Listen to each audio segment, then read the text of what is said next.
যে নির্বাচন কমিশন নির্বাচন ব্যবস্থা সংস্কার নিয়ে আপনার কোনো সাজেশন আছে কিনা। আমি কইলাম বদিউল ভাই, সব সমস্যার সৃজনশীল সমাধান আছে, তবে আপনি ইমপ্লিমেন্ট করতে পারবেন কিনা জানি না। তবে শুধু আপনার সাথে কেন শেয়ার করব, সবার সাথে শেয়ার করি। তো আসেন আগে সমস্যাগুলো দেখি, আর দেখি আমার out of the box idea দিয়ে একসাথে কতগুলো প্রবলেম সলভ করা যায়। আমি প্রথমে বলে রাখি যে তত্ত্বাবধায়ক সরকার কনসেপ্ট এটা লং টার্মে ফাংশন করবে না। এটা করেনি, ইতিহাস সাক্ষী। মাত্র 3 টার্ম কাজ করেছে, এটা তারপরে ভেঙে গেল 2006 সালে। হাঙ্গারের পলিটিক্যাল পার্টিগুলা কোনো কমিটমেন্ট রাখে না, চেয়ারে বসলে একবারে ওইটারে জমিদারি বলে মনে করে।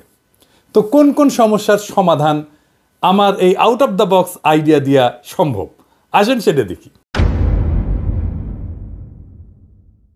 1 নম্বর হইতেছে রাজনৈতিক দলগুলা দ্রুত নির্বাচন চায়, এই সমস্যার সমাধান দেওয়া সম্ভব। 2 নাম্বার, রাজনৈতিক দলগুলা বলে প্রফেসর ইউনূসের সরকারের ম্যান্ডেট নাই, এটারও সমাধান দেওয়া সম্ভব।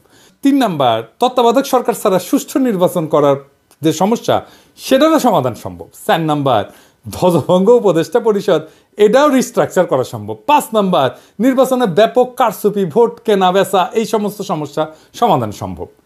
এইগুলো একসাথে সমাধান হয়ে যাবে। আইডিয়াটা শুনে আউলাই যায় না, আগেই বাতিল বা খারিজ করে দিয়ে না। এই সিস্টেমে ফজিলত আছে অনেক। কিভাবে হবে কাজটা, আসেন দেখি। নির্বাচন এখনই শুরু হবে, মানে ধরেন 2-3 মাসের মধ্যে। সব আসনে না, মাত্র 10টা আসনে। যারা জিতে আসবে তাদের 2 জনকে উপদেষ্টা বানানো হবে, একজনকে স্পিকার বানানো হবে। তারাই সংসদ অধিবেশন করবে, তাদের কার্যকাল হবে 5 বছর। আবার 2 মাস পর আবার 10 জন নির্বাচিত হয়ে আসবে, তাদেরও কার্যকাল হবে 5 বছর। দরকারে নতুন স্পিকার নির্বাচিত হবে 20 জনের সংসদে, আর আরো 2 জন উপদেষ্টা যুক্ত হবে উপদেষ্টা পরিষদে। এইভাবে 2 মাস পর পর 10 জন করে এমপি ইলেকশন হবে। এমপিরা কিছু স্থানীয় কাজে যুক্ত হবেন, সচিবালয় সরকারি দপ্তরে ওভারসাইট করবেন, অধ্যাদেশগুলো যেগুলো করতেছে সেগুলো ভেটিং করবেন, তর্ক বিতর্ক করবেন, কোনো আইন প্রণয়ন করবেন না যতদিন না সংসদ পূর্ণাঙ্গ হয় বা কমপক্ষে 150টা আসন পূর্ণ হয়। এইভাবে প্রত্যেক 2 মাস পর পর উল্টা দিকে 5 বছর পর যাইয়া 2 মাস পর পর 10টা করে আসন খালি হবে, ফাঁকা হবে, সেই আসনে নির্বাচন হবে, তাই না? 5 বছর পরে এতে সুবিধা কি হবে? অল্প কয়টা আসনে নির্বাচন করার জন্য আপনি আইন শৃঙ্খলা রক্ষাকারী বাহিনীকে আসনের কেন্দ্রগুলোতে ব্যাপকভাবে মোতায়েন করতে পারবেন। ভোট কেন্দ্র দখল করা অসম্ভব হয়ে যাবে। নির্বাচনী পর্যবেক্ষণ খুবই ভালোভাবে করতে পারবেন, অনেক পর্যবেক্ষক দিতে পারবেন। পুরা নির্বাচন কমিশন মাত্র 10টা আসনের জন্য পূর্ণভাবে নিবেদিত থাকতে পারবে। কম লোক দিয়ে বেশি কাজ করা যাবে। মিডিয়া ওয়াচ থাকবে দারুণ ওই আসনগুলোতে, তাই টাকা পয়সা বিলানো বা নির্বাচনী আচরণবিধি লঙ্ঘন করা প্রায় অসম্ভব হয়ে যাবে। একটা হাইব্রিড শাসন চলবে কিছুদিন, যেখানে জনগণের নির্বাচিত প্রতিনিধিরাও থাকবে এবং ক্রমাগত তাদের সংখ্যা বাড়তে থাকবে। তারা অধ্যাদেশ ভেটিং করে দিলে উপদেষ্টা পরিষদের একছত্র কর্তৃত্ব খর্ব হবে এবং একটা আলাপ আলোচনা তর্ক বিতর্ক হবে, ব্যালেন্স অফ পাওয়ার আসবে। অন্তর্বর্তীকালীন সরকার ধীরে ধীরে নির্বাচিত প্রতিনিধি দিয়ে প্রতিস্থাপিত হবে।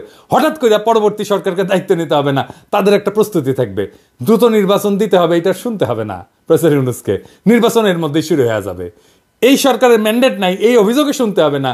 গ্র্যাজুয়াল ইলেকশনের জন্য সরকারি দলের উপর একটা চাপ থাকবে যে মেয়াদ পূর্ণ হওয়ার আগেই সরকার পাল্টে যেতে পারে। জনগণ নির্বাচনে মাত্র 10টা সিটে সরকারি দলকে হারাই দিয়া সরকারি দলকে বার্তা দিতে পারে যে তাদের শাসন অজনপ্রিয় হয়ে গেছে, তাদের 5 বছর পর্যন্ত অপেক্ষা করতে হবে না রায় দেওয়ার জন্য। সরকার 2.5 বছরে বদলে ফেলা সম্ভব। আপনারা দেখবেন সাধারণত সরকার গঠনের প্রথম 4টা বছর এর তুলনায় শেষ বছরের চিত্র কিন্তু ভিন্ন হয়। কিছুটা সংযত হইয়া শেষ বছরটা সরকার, সরকারি দল, নেতাকর্মী অনেকটাই জনবান্ধব হওয়ার চেষ্টা করে। কারণ একটাই, যে সে তার ইমেজের যে ক্ষতি হয়েছে সেটা সরকারের শেষ বছরে ভালো করতে চায়। কারণ সামনে নির্বাচনের খাড়া যদি সব সময় ঝুলায় রাখা যায় তাহলে এটা কত ভালো হবে ভেবে দেখেন। সবসময় জনগণের ভোটের চাবুকের মুখে থাকবে সরকার। ভবিষ্যতে যখন এই নির্বাচন পদ্ধতি নিয়মিত অনুসরণ করা হবে তখন কিছুদিন পর পর এই সরকারের গৃহীত কর্মসূচি জনমত যাচাইয়ের সুযোগ থাকতেছে। প্রতিনিয়ত সরকারকে জনগণের কাছে যাইতে হচ্ছে বলে সরকার জনকল্যাণমুখী হওয়ার ক্ষেত্রে সচেষ্ট থাকবে। এইবার 300 আসনের নির্বাচন সম্পন্ন হয়ে গেলে, সকল আসন পূর্ণ হলে সংসদ প্রধানমন্ত্রী নির্বাচিত করবে আর প্রফেসর ইউনূসকে প্রেসিডেন্ট নির্বাচিত করবে। পাওয়ার ট্রানজিশনটা গ্র্যাজুয়াল হবে, অ্যাব্রাপ্টলি হঠাৎ করে বিদায় নিতে হবে না। সব অন্তর্বর্তীকালীন সরকারের এক্সিট প্ল্যান নিয়ে দুর্ভাবনা থাকে, কিভাবে তারা শাসনটা শেষ করবে সেই দুর্ভাবনা এখন আর থাকলো না। এক্সিট এর মধ্যে দিয়ে পরিকল্পিত হয়ে থাকলো। একসাথে কতগুলো সমস্যার সমাধান হলো দেখেন। এখন এই 10টা আসন কিভাবে নির্বাচন করা হবে সেটা দৈব চয়নের মাধ্যমে হইতে পারে। এই ধরনের নির্বাচনী ব্যবস্থা কি কোথাও আছে? না, নাই। আপনি সারাক্ষণ শুনবেন out of the box idea বের করো, কিন্তু যখন সত্যি সত্যি out of the box idea নিয়ে আসবেন, সৃজনশীল সমাধান নিয়ে আসবেন, দেখবেন গা মুচড়ামুচড়ি করিচ্ছে সবাই। সরকারকে ঘন ঘন জনগণের মুখোমুখি দাঁড় করাইতে পারলে অনেক সমস্যার সমাধান হয়ে যায়। আর নির্বাচনই কেবল সরকারকে জনগণের মুখোমুখি দাঁড় করাইতে পারে। আমাদের দেশে আমেরিকার প্রতিনিধি সভার মতো প্রতি বছর পুরা সংসদ নির্বাচন করা সম্ভব না, এবং তা বাস্তবসম্মতও না। তবে প্রত্যেক বছরই সরকার এবং রাজনৈতিক দলকে জনগণের কাছে নিয়ে যাওয়ার পথ খুঁজে বের করতে হবে। এইটা একটা পথ হইতে পারে। ভোটারের মুখোমুখি করতে হবে সরকারকে, এবং তা সম্ভব হইলে সঠিক পথে এগাচ্ছে কিনা বার্তা পেয়ে যাবে সরকার।